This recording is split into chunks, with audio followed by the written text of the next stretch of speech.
কুরুক্ষেত্র যুদ্ধের ঠিক আগের রাত। চারিদিক থমথমে, সবাই প্রস্তুত আগামীকাল ভয়াবহ যুদ্ধের জন্য। পাণ্ডব শিবিরে এক তরুণ সৈনিক, তার নাম অরিন্দম, চিন্তায় মগ্ন হয়ে বসে আছে। তার মনে একটাই প্রশ্ন, এই যুদ্ধ কি সত্যিই ধর্মের জন্য? হঠাৎ করেই কেউ এসে তার পিঠে হাত রাখল। ফিরে দেখেন তিনি শ্রীকৃষ্ণ। তার চোখে স্নিগ্ধতা, মুখে মৃদু হাসি। শ্রীকৃষ্ণ তখন অরিন্দমকে বললেন, ভয় পাচ্ছ? অরিন্দম কাঁপা কণ্ঠে বলল, প্রভু, আমি বুঝতে পারছি না হত্যা করে কিভাবে ধর্ম রক্ষা হয়।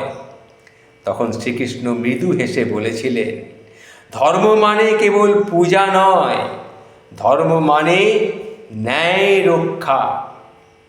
যখন অধর্ম সীমা ছাড়িয়ে যায়, তখন যুদ্ধ অনিবার্য হয়ে ওঠে।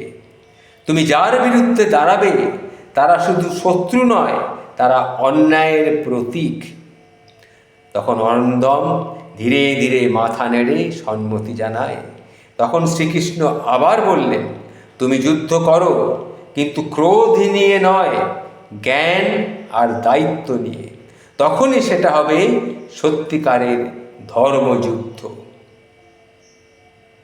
পরের দিন সকালে যুদ্ধের ময়দানে অরিন্দম দাঁড়িয়েছিল সাহস নিয়ে, আর হৃদয়ে ছিল শ্রীকৃষ্ণের বাণী।